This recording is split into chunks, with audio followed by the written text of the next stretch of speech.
the holy name given by Vyasadeva and Padma Purana. 1. To blaspheme the devotees who have dedicated their life for propagating the holy name of the Lord. 2. To consider the names of demigods like Lord Shiva or Lord Brahma to be equal to or independent of the name of the Lord Vishnu. 3. To disobey the orders of the spiritual master. 4. To blaspheme the Vedic scriptures or scriptures in portions to the Vedic version. 5. To consider the glories of chanting Hare Krishna to be an imagination. 6. To give interpretations to the holy name of the Lord. 7. To commit sinful activities on the strength of the holy name. 8. To consider the chanting of Hare Krishna as one of the auspicious ritualistic activities which are offered in the Vedas as fruitive activities, Karma Kanda. 9. To instruct a faithless person about the glories of the holy name. 10. To not have complete faith in the chanting of the holy name and to maintain material attachments even after understanding so many instructions on this matter. It is also an offense to be inattentive while chanting. Every devotee who claims to be a Vaishnava must guard against these offenses in order to quickly achieve the desired success, Krishna Prema. Once again, I thank everyone for joining today's Bhakti Sangha conference call. Let us move on to the next part of the session, that is Srimad Bhagavatam class. May I know who all are joining the call today? हरे कृष्ण भगवती वसुधा माता जी दंडवत प्रणाम। श्रील प्रभुपाद की जय, गुरु महाराज की जय, प्रीतिदासी from Charlotte. Hare Krishna. Hare Krishna, Priti Mataji, please accept my humble obeisances. All glories to Srila Prabhupada. Thank you, Mataji, for joining Bhakti Sangha conference call. Hare Krishna. Hare Krishna.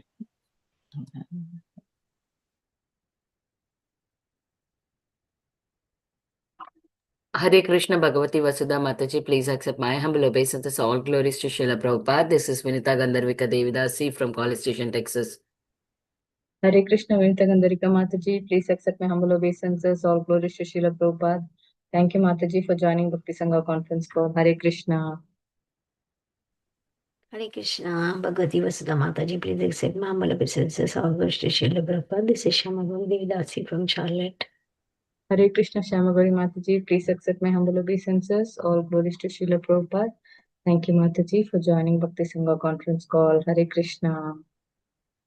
Hare Krishna Bhagavati Vasudha Mataji, please accept my humble obeisances. All glories to Srila Prabhupada, all glories to Guru Maharaj, and all glories to all the assembled devotees on the call. This is Harita from Texas Mataji. Hare Krishna.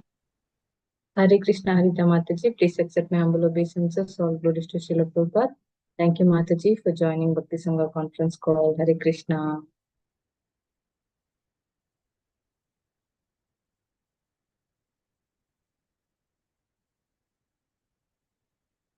Hare Krishna, Bhagavati Vasudha Mataji, Gaur, Srila Prabhupada and Guru Maharajis. My humble obeisances to you and all the devotees. This is Krishna Kumari Devidasi from Rani. Hare Krishna. Hare Krishna, Krishna Kumari Mataji, please accept my humble obeisances. All glories to Srila Prabhupada. Thank you, Mataji, for joining Bhakti Sangha conference call. Hare Krishna. Hare Krishna Bhagavati Vasudha Mataji, please accept my humble obeisances. My humble obeisances to all the assembled devotees. All glories to Srila Prabhupada. This is Sundarangi Radha Devi Dasi from India. Thank you, Mataji. Hare Krishna. Hare Krishna, Sundarangi Radha Mataji, please accept my humble obeisances. All glories to Srila Prabhupada. Thank you, Mataji, for joining Bhakti Sangha conference call. Hare Krishna.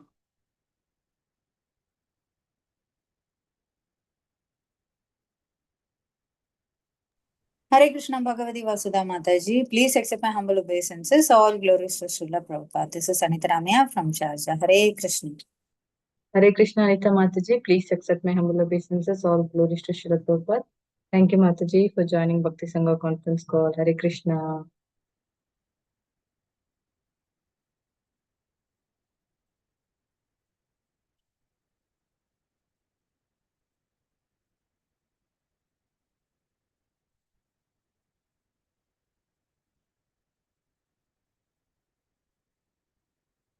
Hare Krishna, devotees. I welcome all of you once again.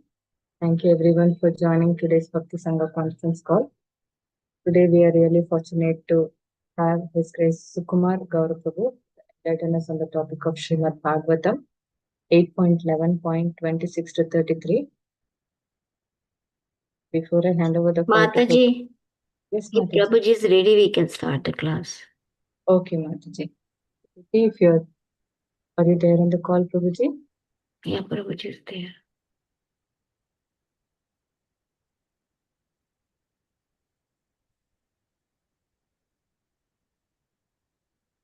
Yeah. Okay, Mataji, go ahead. Prabhuji is not ready. Yeah.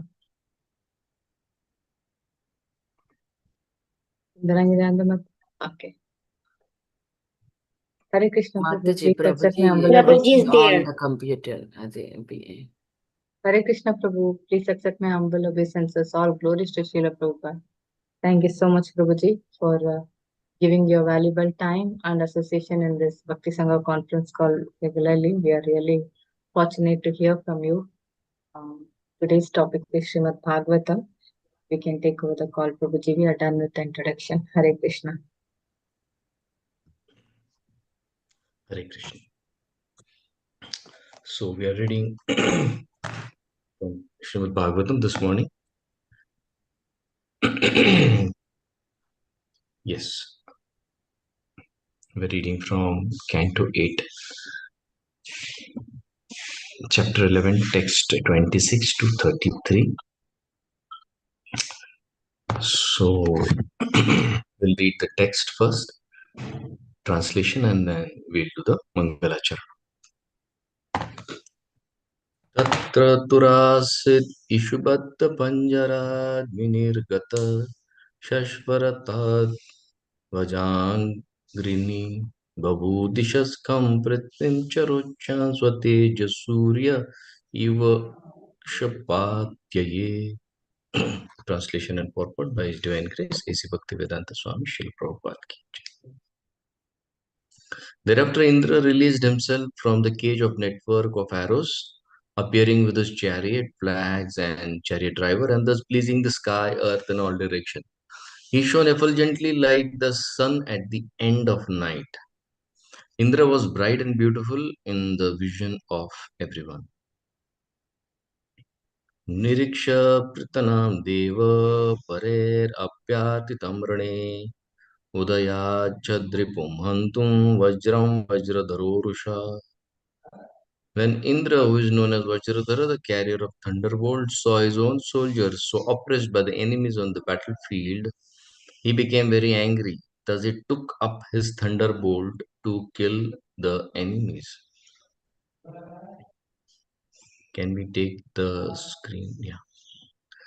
Satene Pashtadharena Shirasa Balapakayo Jnatinam Pashyatam Rajan Jahara Janayan Bhayam. O King Parikshit, King Indra used his thunderbolt to cut the head of both Bala and Pakka in the presence of the relatives and followers.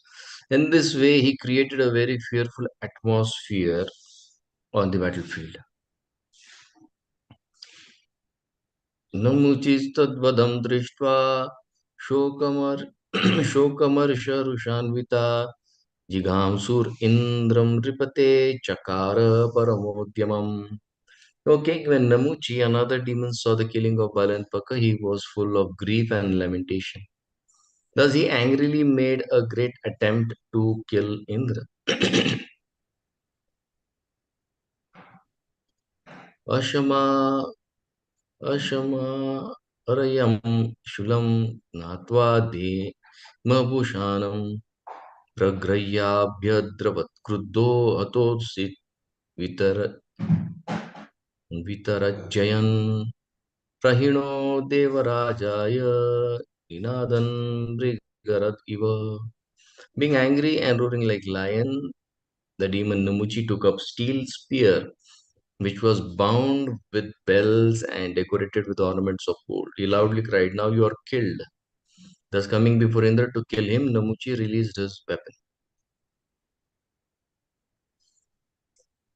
Tada patad gaganatale mahajjabam vivichedhari ishubi sahasrada tamahanam dripakulishena kandare prushan vitastri dashapati shiroharan.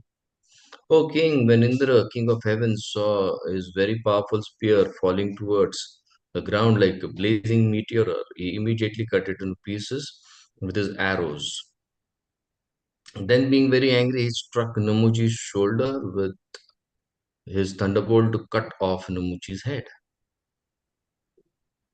न तस्य हि त्वचाम् अपि वज्र ऊर्जितो बिभेदयस् य सुरपतिनो सजेरित तद् अद्भुतं परमतिवीर्यवृता वृतभित् तिरस्कृतो नमुचि शिरोधर त्वचा. Although King Indra hurled his thunderbolt at Namuji with great force, it could only pierce his skin. It is very wonderful that the famed thunderbolt that had pierced the body of Rudrasur could not even slightly injure the skin of Namuchi's neck. Tasmad Indro abhibhet shatror vajra pratihato yata kim idam daiva yogena bhuktam loka vimohanam. When Indra saw the thunderbolt return from the enemy, he was very much afraid. He began to wonder whether this had happened because of some miraculous superior power. Purport by Srila Prabhupada. Indra's thunderbolt is invincible, and therefore, when Indra saw that it had been returned without doing any injury to Namuji, he was certainly very much afraid. Hare Krishna. Om Jnanatimirandasya Jnananjana Chakshurunmilitam Yena Tasmai Shri Gurave Namah. Namo Vishnupadaya Krishna Prishtaya Bhutale Srimate Bhaktivedanta Swamini Namine Namaste Saraswate Deve Gauravani Pracharine Nirvisheshunyavadi Pashyatya Deshataya. Jai Shri Krishna Chaitanya Prabhu Nityananda Shri Advaita Gadadhar Shri Vasadi Gaur Bhaktavran. Hare Krishna Krishna Krishna Hare Hare Hare Ram Ram Ram. Hare Krishna.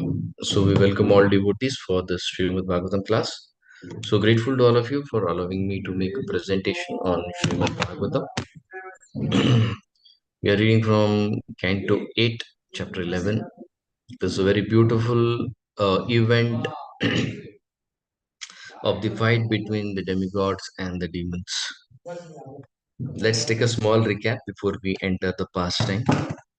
In the chapter 10th, we saw Bali Maharaj creates illusion and all the demigods lose their sattva, they lose their strength and become morose. They create, because they have created a magical atmosphere there. And the demigods are not able to counteract this demoniac illusions and they lost their confidence in themselves. So what did the demigods do? The demigods meditated on Lord Vishnu, and immediately after their intense prayers, Lord Vishnu appears there along with Lakshmi ji on Garuda. And by the Lord's personal presence, all the illusion that is created with the demons is destroyed or it is dispelled. So here Srila Prabhupada highlights this point that simply by remembering Lord Krishna, one can be free from all dangers. Hari Smrita Sarva Vipat Vimokshanam. Hari Smrita, remembering Lord Shri Hari, Lord Vishnu, Sarva Vipat, all dangers, Vimokshanam. Vimokshana means, mokshan means release. V means Vishishta Mokshan, means completely released from all dangers. But now, as the pastime moves ahead, we'll see that even after Lord Vishnu, he does his work and then he goes back to his spiritual world. But still, Indra is fighting. So, what does this word Vimokshana means? So, this word Vimokshana has to be understood very properly. So, yes, the Lord came there to help the demigods who were his devotees.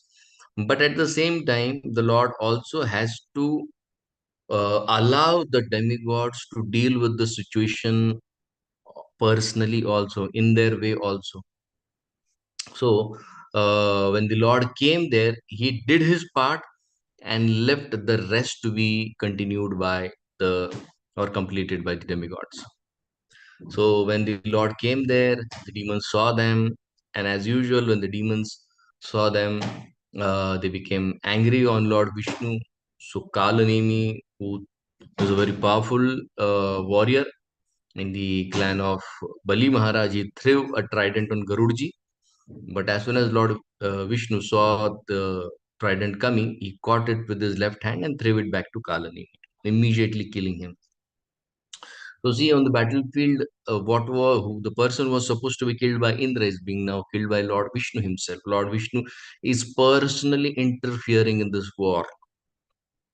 Then came Mali and Sumali. Then they also threw some weapons, and Lord immediately destroyed them by his Sudarshan. They were killed, both of them, destroyed his weapon and also killed them.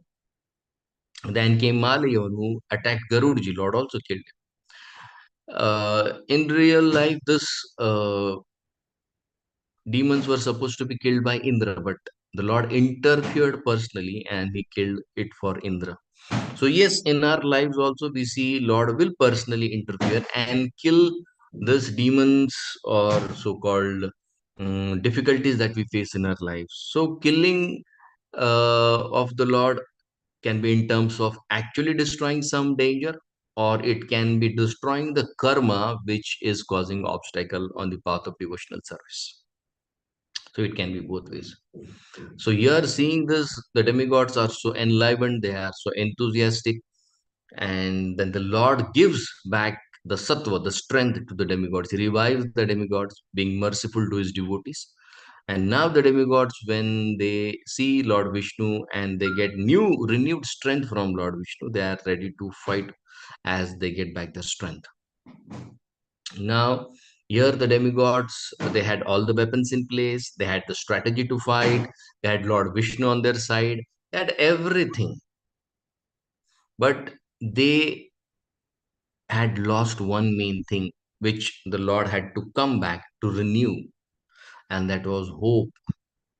As soon as we in our day to day lives lose this hope, everything seems so bleak, so weak, and we think that we'll never come out of the situation again.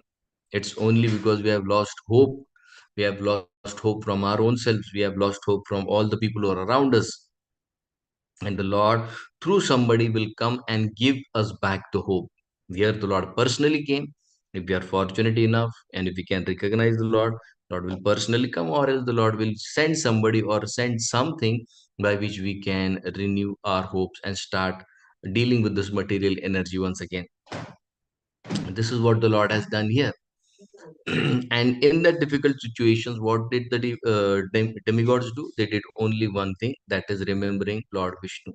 And that's the answer to all the problems of life. What we have to do in our difficult situations is try and remember Lord as much as possible, and the Lord will give us strength, hope, and the methodology to deal with the situation. Now, at this point, we'll continue at the end of the session, because this is something which we need to clarify more on, because we think remembering the Lord is more in terms of chanting. Mostly, this is what we are being told. So, we'll clear this point at the end of the session. So, yes, they did remember the Lord. They chanted the Lord's name, and the Lord appeared, helped him, and the Lord went back. And same way we also have to do in difficult situations is learn how to remember the Lord. May the situation be good or bad, because most of the times we tend to remember Lord only in the difficult situations, but in good times we fail to remember the Lord. And this point of remembering Lord in good and bad will be clarified by none other than Bali Maharaj. Actually, this point had to be remembered by Indra, but Bali remembers it, and Bali clarifies this to Indra. He gives this as a suggestion, and Indra knows that what he was thinking is wrong, and Bali has corrected him. And very sportingly, Indra takes this feedback that is given to him. So, in good or bad, we have to learn to remember the Lord. And when we remember the Lord will give us the strength, and we can come back to our original position and start again.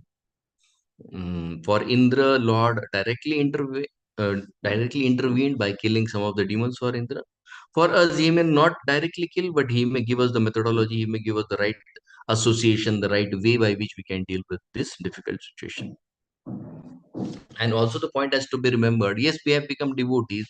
Yes, the Lord did come here, but the Lord didn't fight the whole war for them. He gave some help to regain their enthusiasm so that they can restart their service again, or restart what they want to complete or what they want to gain in life. And Lord is so merciful. He has been doing this for us every lifetime after lifetime. Not one life, not two life. Every life He comes and helps us remember what you missed in the last life, what you were desiring in the last life. And He gives us facility to complete that task again and again. That is the kindness of the Lord. But most of us have forgotten that the Lord did so much for us in previous life. Now coming to chapter number 11, the current chapter that we are dealing with. In 11th chapter, we'll see that Indra has now gotten back his strength and is ready to fight with Bali. Now, Indra, who had lost, not only Indra, all the demigods had lost their strength, their hope. Now, after Lord Vishnu came, Lord Vishnu gave him the required strength, mental, physical, emotional. And we see now Indra is coming back into action. So, first sign by which we can understand that we have got back our strength is the change in mood will happen. Indra, who was so morose, now was so cheerful, was who had lost his hope to win, has now got back his hope to win. So the first thing that is seen is the change in the mood. Okay, so Indra's mood has changed. He is no longer morose. He didn't want to fight. Now he's ready to fight again. And we have to understand this is a flow that has to happen with every devotee. So Indra's mood he changed. He lost his desire to fight, has now got back the desire to fight. He wanted to fight. His desire to deal with the situation is now renewed. Yes, he is now confident. Now I can deal. But for that, the change in mood is the step number one. Now, how do you understand that the mood is changed or there is change in the mood? Immediately, sign number two, the words will change. Words have to change. And third thing will come is that what will be seen in action. And the fourth step will be how long do you carry it enthusiastically, whether it breaks again or it goes for a long time. That will be step number four. Okay, so step number one is change in mood. Step number two is the words will change. Third, it will be seen in action. And fourth and the final thing is how long it continues. That's what we'll see in the flow now. The second sign is there is a renewed enthusiasm which is seen by the words that Indra will be speaking. Now, Indra, when he deals with Bali, he's speaking with sharp words, which in itself shows that he is so enthusiastic to fight now against Bali, who is his main enemy in the current state. So that is what strength, the Sattva Guna strength that he has got from Lord Vishnu, the confidence part that comes in Sattva Guna. But Indra's confidence is not in Sattva Guna, it is in Raja Guna because after few shlokas, after today's shloka where we ended, 33rd shloka, the next shloka will lose again. So his enthusiasm is Rajasic. We want enthusiasm which is Sattvic because each mode has its own symptoms to be seen. And according to the symptoms, according to the action that are reflected, we have to understand in what mode we are functioning. So Indra is so charged that now he is saying to Bali, I'll see you how you go back and rule Swarga. Because Bali has done 99 yajnas, already ruling. And now he is challenging Bali that I'll see how you go back to Swarga. And that is where he speaks the fifth shloka.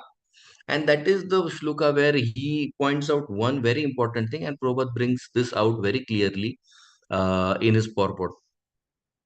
In the fifth shloka, Indra is saying that those who want to enter Swarga by mystic power or those who seek liberation by some mechanical means, it is me who stops them from getting all this. Why? He gives them an analogy. He says that those people are like thieves or rogues. What does the thief do? He is not meant to possess that thing, but he anyways try to get it through improper way. And that is why he's called as a thief. So he is calling Bali that you are not eligible to rule the in Swarga, but somehow you have forced yourself into my kingdom, that is Swarga, and I'll make sure that you cannot enter Swarga. So it is his anger that has been suppressed for a long time is coming out now. See, you can see this in Daksha Prajapati's event also. In Daksha Prajapati's event, Daksha was holding on to the anger for such a long time. And as soon as he got that opportunity, he took every opportunity to blaspheme Lord Shiva. Same, Bali had kept Indra for such a long time away from his kingdom. Not only he, all the demigods were away from Swarga, from their own kingdom. That they carried this huge pain, and now Indra is speaking to Bali that you are a thief, you are a rogue, that Swarga was not meant for you, and you still took it away from me by improper means. And now I will make sure that I won't allow you to enter Swarga. And one more point that Prabhupada brings out here is that people who are sinful in their activities, Prabhupada especially brings out the four regulative principles there. And Prabhupada is saying anybody who breaks the four regulative principle can never ever attain higher kingdoms. They'll have to either fall to the lower planets, or they'll at the max come to this earth planet if if they carry something, some good activities. Otherwise they'll never be able to climb to the higher planets. So Prabhupada makes this very clear in his purport. So he's saying that I'll send you to the lowest of the region, that is Rasatal, and that's what exactly will happen when Vamandev will appear. Bali's next residence will be this Patal Lok, the Sutal Lok, the lower residential areas. So Indra says, I know your future. Lord Vamandev will come or period, will make sure that you enter this region. So Prabhupada brings out this point also. And the same thing will be repeated again in the 15th shloka. Sorry, in the 15th chapter, 8, 15, 22 is the shloka, but it's almost the same thing will be saying. Yamna vrajanti adharmishta, khala, bhutadruha, shatha, manina, kamino lubda, ebir hina vrajanti. Who cannot enter the higher planet existing? Yamna vrajanti. Vrajanti means enter or walk or go. Adharmishta, who don't follow dharma. Khala, one who have inferior mindset. Bhuta Druha, who are envious. Shata, Shata is one who is duplicitous. Manina, who is proud. Kamino, one who is lusty. Ebir Hina Vrajantiyat, they can never enter the higher planets, nor those who perform tapasya or puja here for the demigods. None of the demigods will accept their worship. So these things have to be made very very clear. So in the Puranas, if you read the vrata process, there are various process where they have given the formalities or the modalities of how you can conduct a vrata for demigods, may it be Lord Shiva, Mother Parvati, Ganesh, Kartik, or any other demigod. In my reading I have seen this one very prominent thing is that most of the vrata carry three, four things which are very common. You shouldn't hurt anybody with your words or action. This is so very common. You should not be envious. You should not spill ill about others. These are very, very common, and they are found in almost all vratas. Forget about that. I was reading Kali Puran for this Navaratri, and because we had to make some reels. In the Kali Puran, you won't believe there are so many rules. Before any person who wants to offer animal to the goddess, he has to follow such rules. No speaking anything that is not related with the puja, not being envious, not hurting anybody. So many rules after rules. And in the last stage, he'll be able to offer this animal to the Devi. Now, if anybody is not speaking ill about others, is not envious to anybody else, he's trying to control his senses, and he has to do this for months before he offers that to the Devi. And that is where, after he has done all the protocols, yes, and there are so many rules regarding purity of the elements. You have to offer this in this way only. If not, then you will incur the sin of this, and you will have to enter hellish region. So worshipping a devata or calling a devata is not at all easy. The point that I'm trying to tell here is Yamna Vrajanti Adharmishta Khala Bhutadruha Shata Mahino Kamino. Six people can't call demigods, neither will the demigods come, nor will they allow them to enter the higher regions. So this thing Prabhupada mentions it very clearly. So that is why Prabhupada always used to say, why worship demigods when there are so many protocols of worship? And if you break one protocol, you are anyway landing up in a problem again. So Indra is quoting all this to Bali Maharaj. So the enthusiasm in words of Indra is seen, and he's saying, now let's see who survives this battle. Your illusions will work no more. Why? Because Lord Vishnu has come, he has empowered me, he has given me Sattva Guna, and illusions only work for those who are in Rajoguna or Tamoguna. Okay. Now he's into Super Sattva, so Super Sattva he can see things damn clearly. Now Bali Maharaj is replying to Indra. He is saying, Indra, don't be so proud. And Indra accepts. Mm. Bali Maharaj is saying to Indra, be equipoised, don't be too happy when by one win, the one win that you have had now of dispelling the illusion doesn't mean that you are winning each time. No. And don't be sad by one loss, because after some time, after Bali gets unconscious, Indra will lose again. He will lose and he'll feel that I'm so bad. And his mind will convince him. So Bali Maharaj is giving this solution.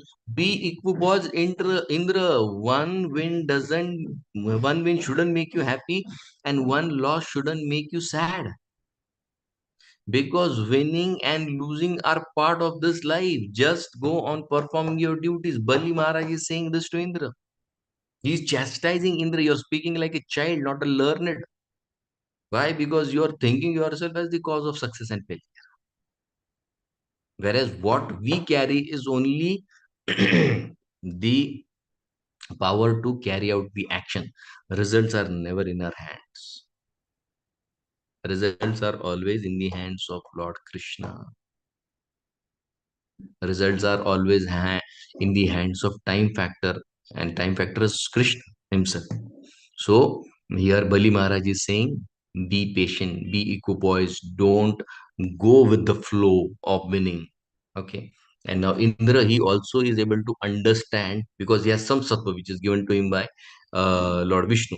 He's able to understand that this Bali is correct, and he doesn't take it in a negative way. See, he is being corrected before everybody, and most of us will never like to be corrected before everybody. Here Bali is correcting Indra before demons also, and before all the demigods also, and Indra is taking his correction in a very positive way.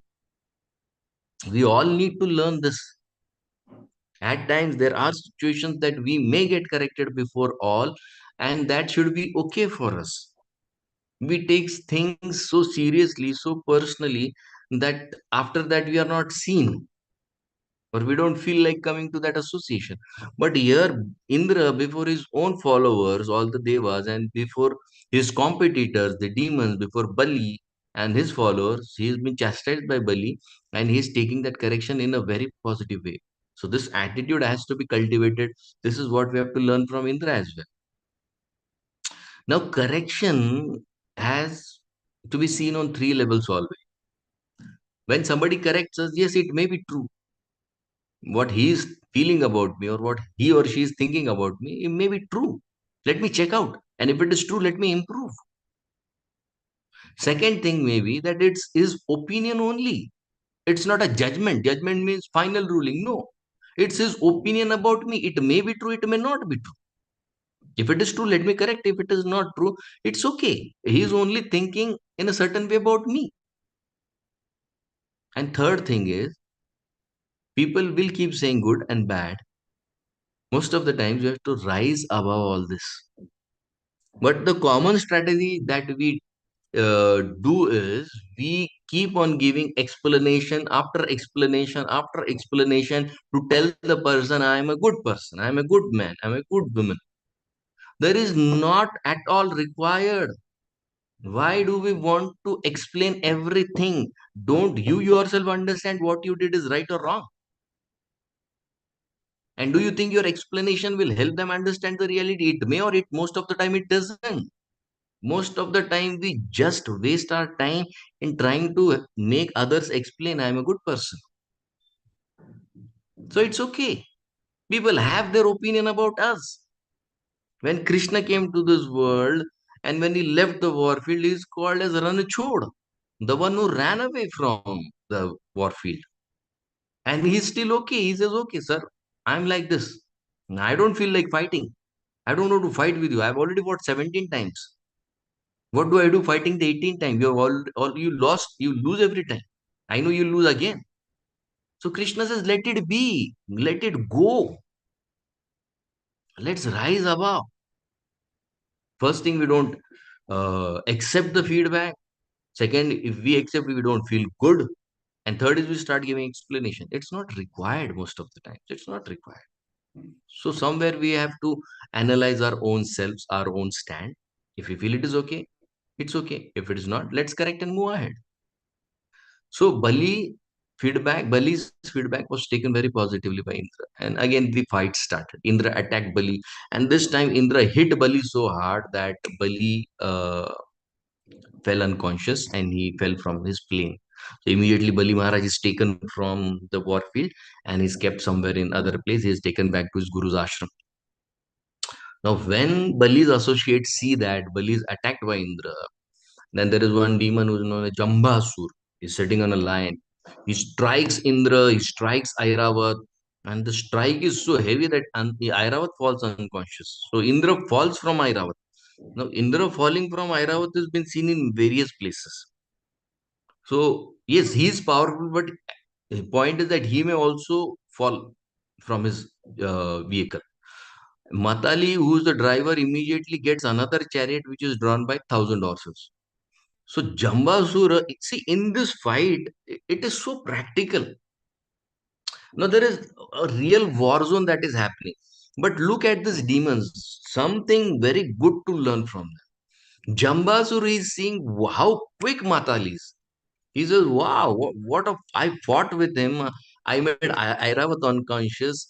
Indra has fallen from his Airavat elephant. And look at this Matali. He's so quick. He gets another chariot which is drawn by 1,000 horses. He's quick in service to his master. And he's smiling. He's appreciating Jambasur in the fight. But how many times in devotee circle do we appreciate really? Here, two enemies are appreciating each other. And most of the time, we as devotee fail to appreciate small services of others. In the war, such intense field. Can you imagine war is taking place? Everything is mishap. And here, Jambasur, who is an Asura, is appreciating Matali's service to his master. He's smiling. Wow, Matali, great, yeah, you did a great job. Yes, and he's coming back again to fight. And this time he hits Matali himself. Because two different things. One is the war zone, one is the mindset, and third thing is in the war zone you have to deal. If Matali would also have been smiling with Jambasur, one arrow and Matali is gone. And it happens. Jambasur shoots one and hits Matali. And Matali is like he gets a jerk, but he handles that jerk. Then Indra sees that my people are being mishandled. Indra takes a trident and kills Jambasur. Now, in all this, when this is happening, there is one person who is very difficult to understand, and that is Narad Muni. Now, Narad Muni enters and he goes and informs friends of Jambasur that, see, your friend is killed, do something. Now, it's so difficult for us to understand why Narad Muni, and that too in a war field. What's your role, sir? But he has to make things very quick and fast. So he goes to Jambasur, and Jambasur's friend, they come and attack Indra. They rebuke and they shower arrows like raindrops. And there is simultaneous attack on Indra, his chariot driver, his horses, and his own people. And this arrow, which are coming on Indra, is like rain clouds, which make the entire sky dark.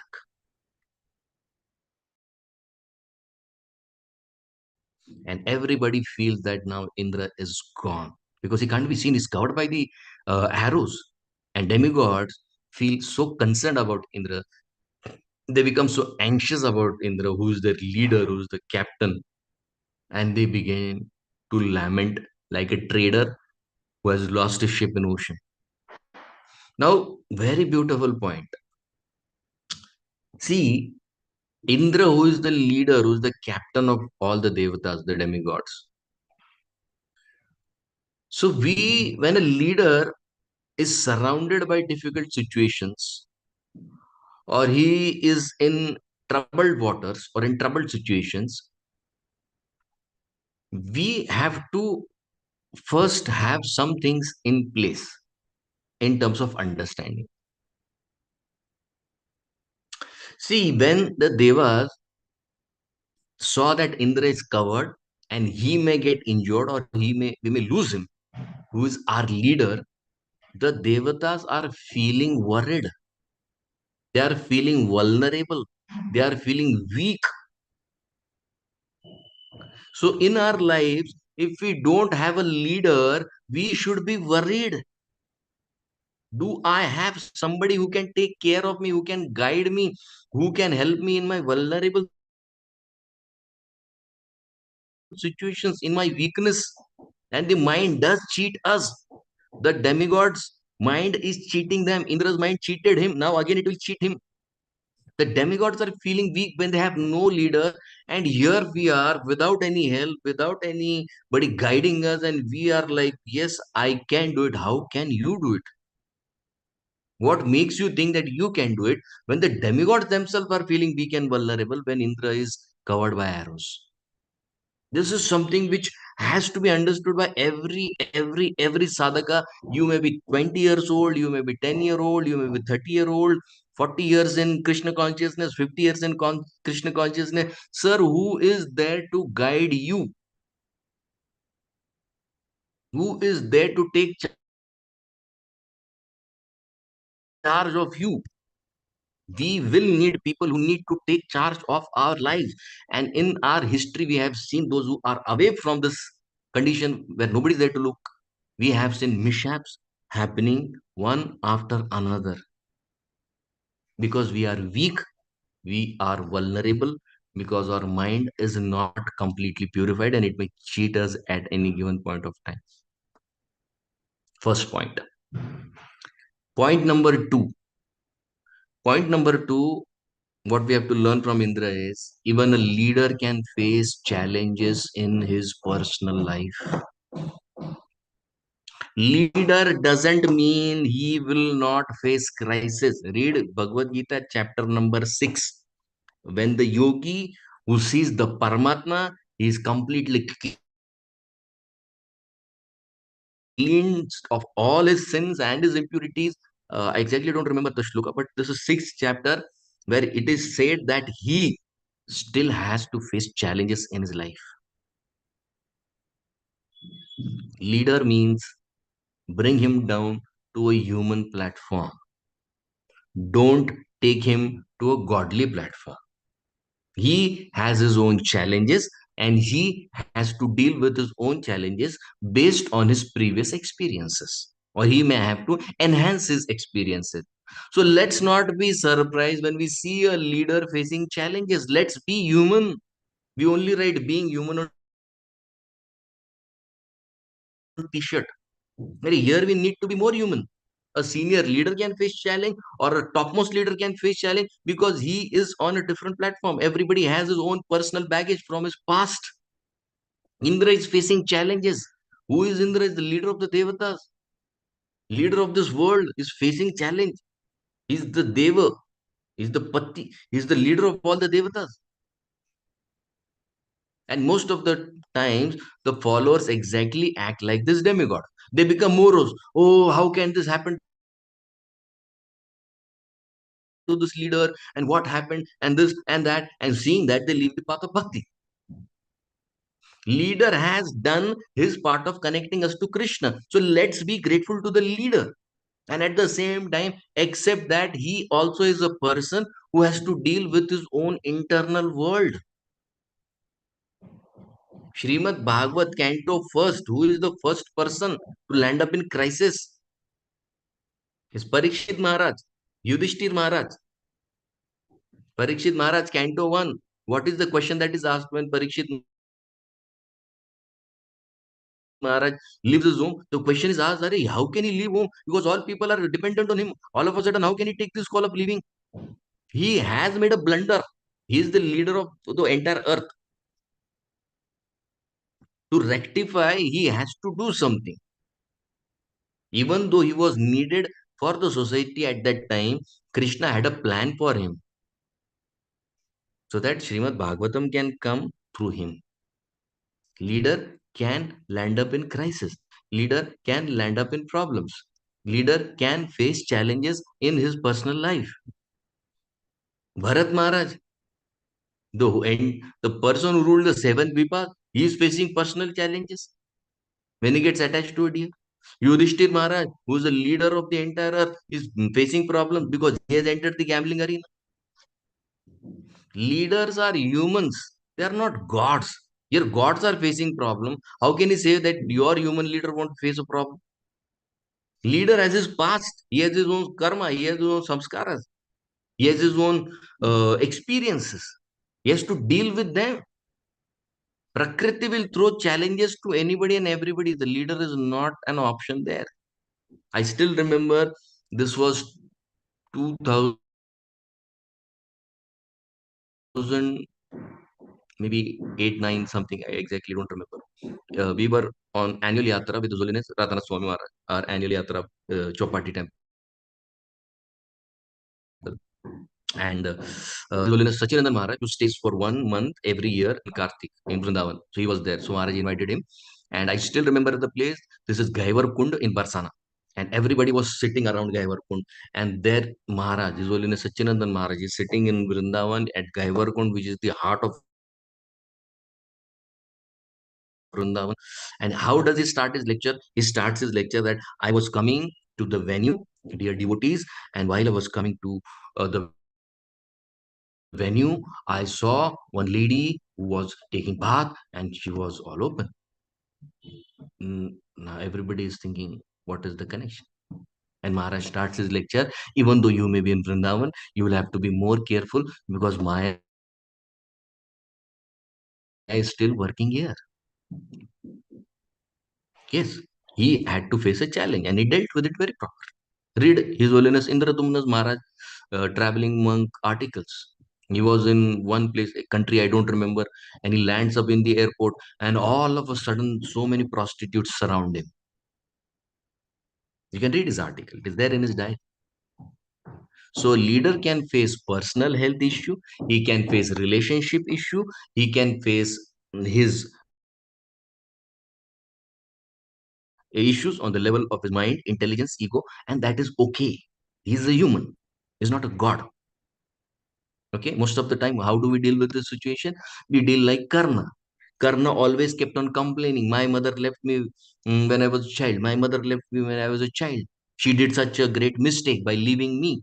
Sir, when your mother left you, she was only 13 years old. But a 13-year-old girl had that intelligence to do what was best for you. She kept you in a box and made you flow and told her spies to trace where does this boy go. And when it was confirmed that he has gone in a very safe place, that is where she was so happy and peaceful. Leaders do their roles, they help us, but at the same time they have their own challenges. Yes, Indra, he has a challenge. He's got covered. Everybody is feel he's lost, but Indra came out of that situation, and this time he was shining like a bright sun, 12 sun. Same way, when the leader learns from his experience and works more on himself, he will shine more than before. This is the law. Ajamil is the case. Was shining more when he was Ajamil before, and after he saw the Vishnu Dutas, and after the 12 years, he took that experience very seriously. And later, when he left, he was about to leave this world, he was shining like sun. So many examples to clarify the point. We have to learn and we have to bounce back. We have to come back. And when we take our experiences, our learning seriously, it is bound we will shine more than before. We will shine more than before. And the last part is now Indra, when he releases himself, again he is attacked. He's attacked by Namuchi. He throws a weapon. Indra breaks it. And again, the time. And what in this situation will Indra be doing? He has his time-tested weapon. What is that? Vajra. Now, what is the glorification of this Vajra? This is the Vajra which killed Vritrasur. So Indra thought it has worked till now. All the demons which he had previously killed is with the same Vajra, the same Astra. The same Astra which gave him all success till date will now fail. The Vajra which could kill Vritrasur, Vritra means covered, who covered the entire sky, was so huge, but it took him 1 year to cut, but he still was able to kill Vritrasur. But that same Indra in the upcoming shlokas will lose his confidence because his Vajra will fail. And that is what exactly happens with us. It's no guarantee here that the same formula which we have been using in each situation of life will be working every time. It is not the law. Indra's Vajra worked in each place. It didn't work here. It will not work here. So what will work will vary according to time, place, circumstance. Like we all hear that chanting is the solution to all problems. Yes, it is. But it is one of the solution to all problems. Krishna has given 9 processes of devotional service and all are equally powerful. Read Canto 7, Shravanam Kirtanam Vishnu, the famous shloka, read the purport. Prabhupada makes it very, very clear. Each and every limb of devotional service is equally powerful. One following one can give you Krishna Prem. All processes are powerful, but problem is we are trained. Somehow we are trained that only chanting. See, when you have a relationship issue, will extra chanting help you? Maybe it will spoil the relationship issue because you will be chanting more. You will not be working on the relationship. It will improve your relation with Krishna, but not necessarily with the spouse or with the person whom you are having a relationship issue. But yes, sometimes sitting together and discussing or hearing some Krishna Katha together, you may be able to deal with the problem or understand the problem better. Indra had this mindset that using same weapon will work, but it didn't work. Applying the same solution in all situations won't help because each person is different. He carries a different set of skills and beliefs. We will need to change the strategy to deal with the situation and the person. Indra forgot that Namuchi had the blessing that no dry or wet weapon will harm him. So Indra will now use a foam weapon. So the last point is, let's not be stuck in the same format or the routine of dealings. We are so, we have made our lives in such a format that we feel every time this will work. No, it doesn't happen.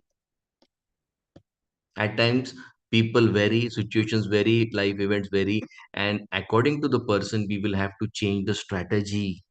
When you drive a car, do you drive the car in the same gear? No. When it is a slow, you have a different gear. When it's a top, when it's a takeoff, you have a different gear. So accordingly, you will have to change. You have to shift gear from time to time. You can't keep moving the car on the same gear because the roads altitude varies.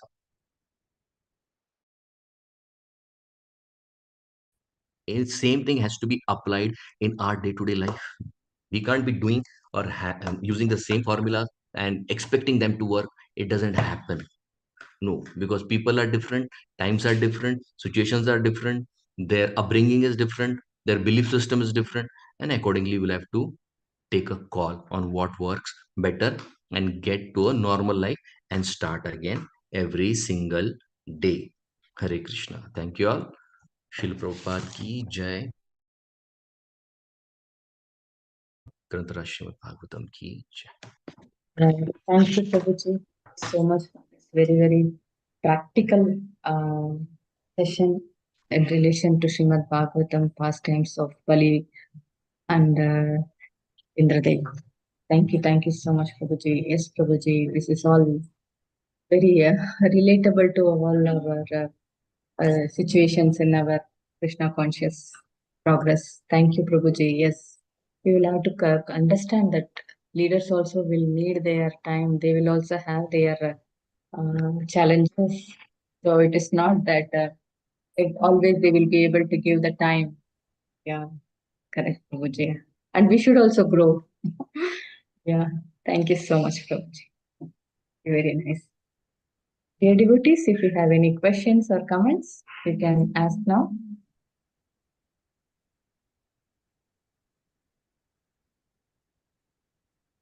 Yes, Hemandi Kopeshwari Mataji, you can ask a question. Hare Krishna Mataji, thank you for giving the opportunity. Thank you, Prabhuji, for this very practical class. I just wanted to understand. I mean, I'm a beginner, so I mean, we do hear. I at least hear that chanting is the solution, and you're kind of giving a more different approach that there's not one fix for every problem. There's not only one fix. We have to look outside the box.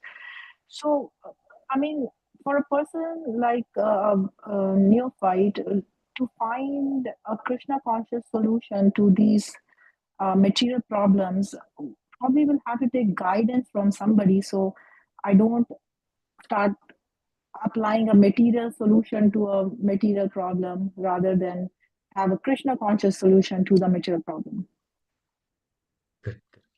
Yes, very nice question, Mataji. Yes, that is a trap that most of us enter. But within what we are given, we can find all the solutions. Prabhupada purport has all the solutions also. Just like uh, it's the first thing that would like to tell you is it more depends upon under whom we have got trained. Okay, a neophyte always gets his perspective from whom he's learning. So the initial days are the days of formation. Okay, so those formative days have to be taken very seriously because that is where you will be happening as a devotee.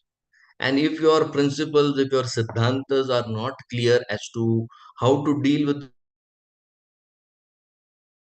this particular situation, you will keep on applying the same thing with the same mindset. And maybe what we, as devotees of ISKCON, or ISKCON as an organization, what it had seen previously, we'll have the same things happening here again. Most of the time, like for example, dealing with family members. This has been an issue previously also, currently also, because the understanding that is given by the leader is more totally into a Krishna conscious frame. But even in the Krishna conscious dynamics, for example, if you read Bhagavad first canto. Now tell me, where does Bhagavad say that Uttara was a pure devotee, or Uttara was always chanting 16 rounds, or she was into constant Krishna consciousness? There is no mention about Uttara. Okay.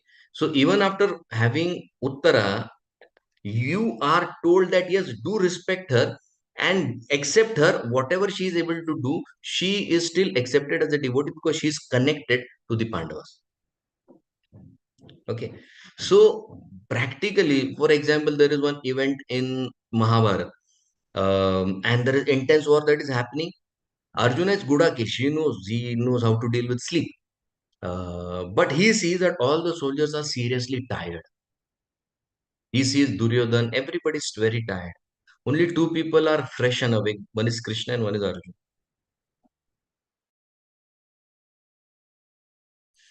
Arjuna sends a message to Duryodhan, sir, forget about yourself. Entire soldier troops are very tired. They all need sleep. Okay. And Duryodhan also is feeling sleepy. He's also so tired. This is the only one time when Duryodhan is saying, yes, Arjuna, you're right. We'll follow what you say. And on the warfield, all are sleeping. Wherever they feel they can sleep. Somebody on ground, somebody on horse, somebody on elephant. Wherever they're all sleeping on chariot. And after an hour or two, when they're fresh, they come back and fight again. Now tell me, how does this match? because at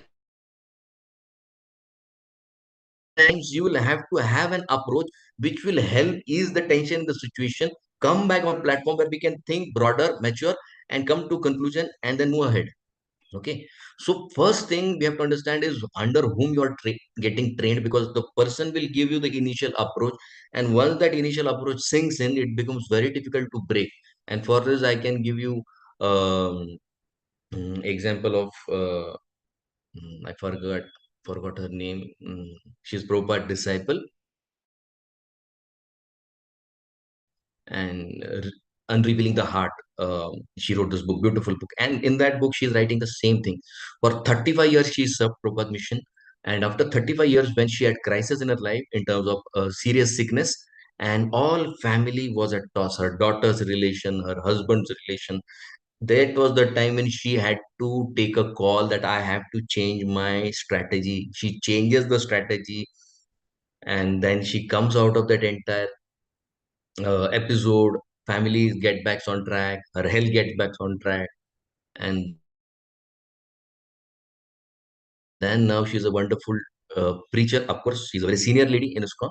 Sukavaha Mataji, you can read her book, very beautiful book. Everybody should read her book, her first book, Unrevealing the Heart. She's saying that what I got to understand, what actual reality was absolutely different. So yes, chanting is the solution, but it is not the only solution, because it doesn't work always. It will help your deal with your relation with Krishna, but not with the people, because people don't understand you properly. So you will have to take some calls accordingly to their nature also. Okay.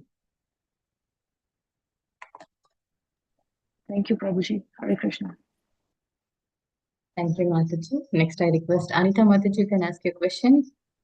Hare Krishna Mataji, thank you so much. Hare Krishna Prabhuji, thank you so much for this wonderful class. Prabhuji, I have two questions. Like initially you were saying about you were reading the Pali Puran. At last you said that why go for demigods worship, right? In last class, I think you said that we have to know, pray to our, Kuldev. Right. So how to understand this, Prabhuji? So if it is like we should not go to the demigods, then why we will have to pray to our Kuladev? Okay. See, going to demigods is not required, because uh, when it depends upon the level of surrender that we have to Krishna. Okay, you cannot compare a pure devotee with a sadhaka. Sadhaka still is attached to his body. You cannot treat everybody like Jad Bharat. Jad Bharat, he was given food to eat, he didn't feel anything. He was said bad words, he didn't feel anything. He was thrown out of house, he didn't feel anything. When he was about to give, he was about to being used as a sacrifice, he didn't feel anything. He was constantly absorbed in Krishna Smaran. So we are not on that level. And according to the level of Sharanagati, the sadhaka is given a space where if he feels comfortable, he can take help of demigods who are also devotees of Lord Krishna. Okay, they are not independent of Krishna. When we say why go to demigods, the thought process is we feel that they're independent. No, they are dependent on Krishna. If that was the case, why did Krishna tell Arjuna before the war that you go and pray to Durga and get her blessings and get weapons from her? This is right at the onset of Mahabharata. Okay, he wouldn't have told. Why would Arjuna had to go and fight Lord Shiva and get the Pashupat Astra from him? Why was Arjuna told to go to Swarga and prepare for the war and get all the Astras from demigod? When he is burning Khandaprastha, what did Arjuna ask when Krishna was right before him? What is he asking in Agni Devi? He's saying, give your chariot. Give me a quiver which is inexhaustible, which has arrows continuously. Why? Because resources are handled by demigods, and there are resources which we need to live happily in this life. Yes, Krishna may give if he feels okay, or he may not give.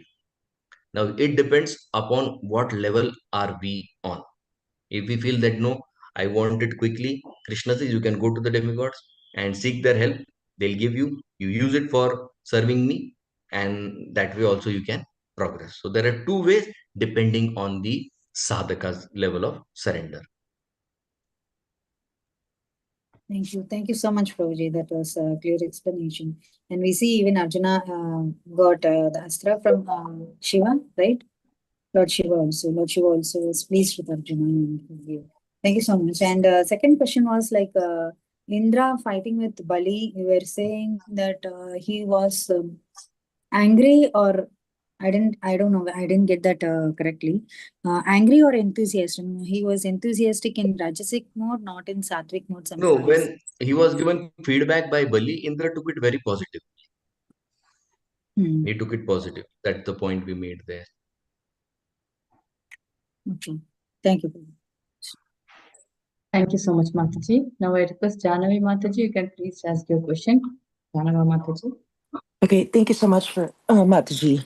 Prabhu, I humble my obeisances to you, and it's my great fortune today to be associating with you because your class are always, I have to say, you truly are one of the most practical teachers I've like come across in ISKCON, because I was surprised when you said, oh, you think chanting, because you're right, Prabhu, everybody and everyone tells you just chant, everything will be okay, and to a point that in my previous experiences it's like I couldn't balance, but it doesn't work at that moment. You're not understanding. And it's almost like people don't even listen to you anymore. They just want to, they use the phrase, oh, just stand, everything will be okay.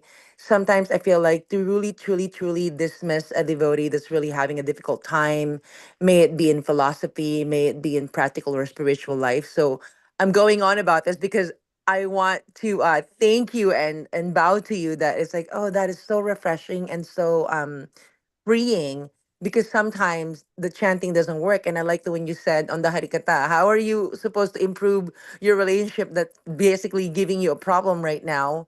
Chant, and then you're not spending time, listening to Harikata together is so much more, wiser and totally practical. So I'm very delighted and happy about that. Now, Prabhu, this is my question. When you're saying in spiritual life, a leader has problems as well, and they face their own challenges, and it's applicable to sadhaka or individually that we all gonna have problems that we see within ourselves and we see in other people. But what I find intellectually challenging is balancing the intellectual knowledge of things and in compassion, because I've heard people say, you know, well, you can't just help everybody.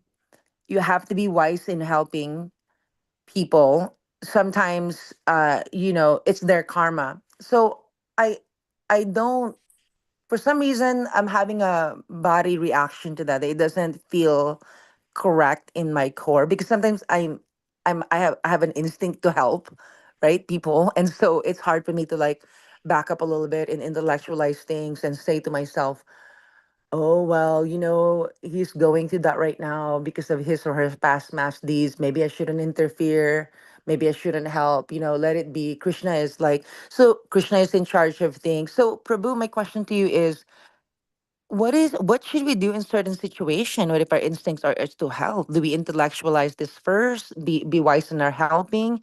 Because sometimes I feel like certain organizations and certain people that belongs in a group, let's say Krishna consciousness or whatever it could be, because becomes very, very in mesh on the intellectual knowledge of things that they forget to truly become compassionate in front of a person. Because as I observe many different kinds of devotee, I'm realizing truly that everyone behaves so differently and everyone behaves in a particular mood, kind of like what you were saying. It depends on where were you getting your instructions from, and then how like each guru has a mood or above, and a devotee behaves that way. And so even in my own observations, I'm seeing many people behave differently, but for some reason I'm finding that others behave like in such coldness because they say, oh well, it's just karma from previous mass misdeeds, Mataji. Do not worry too much about it.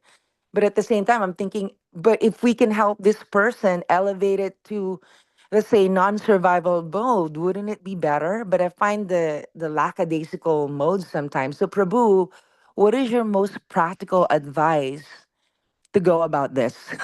And thank you so much for your answers. Thank you, Mataji. uh, Helping others is a sign that you are blessed by Krishna, especially you carry his mercy potency in you. That's one thing which Shastra will bring out again and again. And that is not found in anybody and everybody. You really have to be seen by Krishna, and you have to be appreciated by Krishna, and that is where you feel like helping others, and that's the task of Krishna, because he is Suridam Sarvabhutanam Gyatva Mam Shantim Richati. He is the one who is really thinking about helping others in some way or other. So yes, for animals, we can help by giving them proper food, proper shelter, taking care of them, making them feel happy and safe and secure. When it comes to human platform, yes, there are people of different mindsets and different understandings. So first of all, we will have to ourselves understand, is he really needing the help that I have to give him?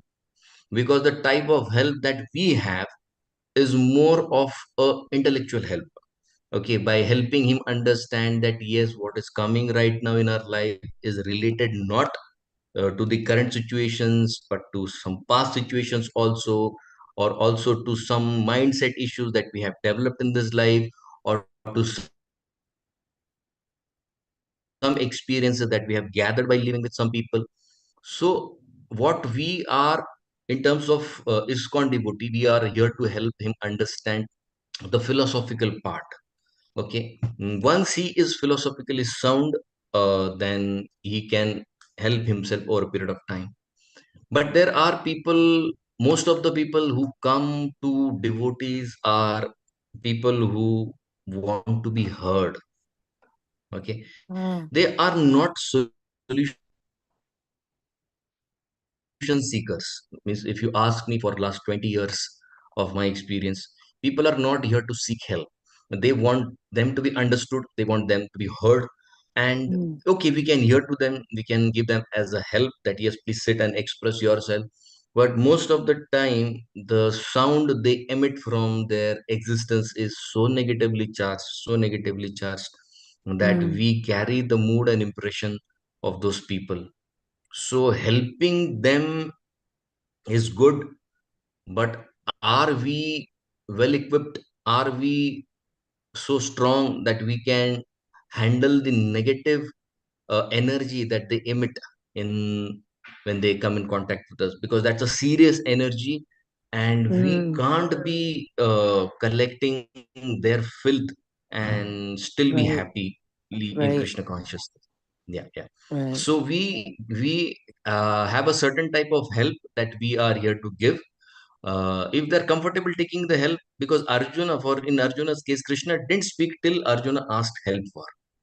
Okay, in how the Mm, supreme personality of Godhead is himself showing an example that it's nice. Krishna wanted to help. That is why at the end of chapter 1, he is speaking. So how can you behave like this? At the onset of chapter 2, and Arjuna wouldn't appreciate because he's right now not there in that mindset. So, firstly, you will mm, have to find out what help is he requiring. Is the help that he requires, are you able to provide? Is he ready to take the help that he wants? Has he really come to accept the help, or is it just to express and give you some garbage and leave? Because our right. protection is far more important than helping somebody else at this point Mm, of time, because the moment it requires you, Mataji, the moment is indebted to you. It requires you, your services, your presence is very much required, because seeing you, you don't know that how many devotees are taking inspiration just by you being here, being in the devotee community. You're doing your own services, you're doing good chanting, you're reading Srila Prabhupada books, trying to help others in whatever way. You never know, you are required for so many people which you are not aware, but Krishna is aware. So what we have to do first is our personal safety is the first mm, thing that I have to take into consideration.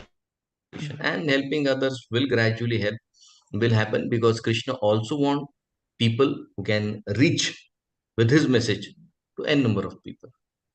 So first is our security and safety. Wow, thank you. Wow, yeah, I never thought of that. That personal safety, the way you put it, Prabhu. Wow, thank you so much, Prabhu. It's been very enlightening. Thank you so much. Hare Krishna, Prabhu. Jai Shri Radhe.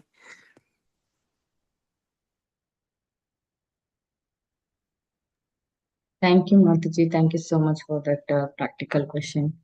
Thank you, Prabhuji. So there is one comment in the chat, Prabhuji. I will read for you. Hare Krishna, dear Sukumar Gaur Prabhuji, please accept our humble obeisances. All glory to Srila Prabhu. Thank you so much for providing exactly the best guidance you personally needed right now. You are always innovative and empowered in guiding all of us. Thank you for your clarity and sensitivity in presenting how our dealings will continue to fluctuate ongoing. We need a guide, and our Srila Prabhupada has given us everything, and we can see how those who can grasp deeply all his transcendental purpose so expertly cut through our misgivings and misunderstandings and offer expert solution. Thank you again, your most grateful servants, Lalita Devi Dasi and Dinabandhu Prabhuji. That's Hari correct. Bol. Thank you, Mataji. Thank you, Prabhuji. Always grateful to you. Always indebted to both of you. I mean, every time they come and I can see them and I can experience their smile and their emotions for me. Thank you so much, Mataji. Always indebted to both of you. Hare Krishna. Thank you so much, Prabhu. Hare Krishna. Hare Krishna. Jai Shri With your Prabhupada. permission, we will end the call, Prabhuji. If there are no questions or comments. One, let's pay obeisances to Prabhuji and all Vaishnavas. Vanchakalpatarubhyascha kripa sindhubhyeva cha patitanam pavanebhyo Vaishnavebhyo Vaishnavebhyo namo namah. ki jai, Srimad Bhagavatam ki jai, Srila Prabhupada ki jai. Jai. His grace, Sukumar Gaur Prabhuji ki jai. Jai. Prabhuji, thank you so much for Thank your you so much, valuable Prabhu. Radhe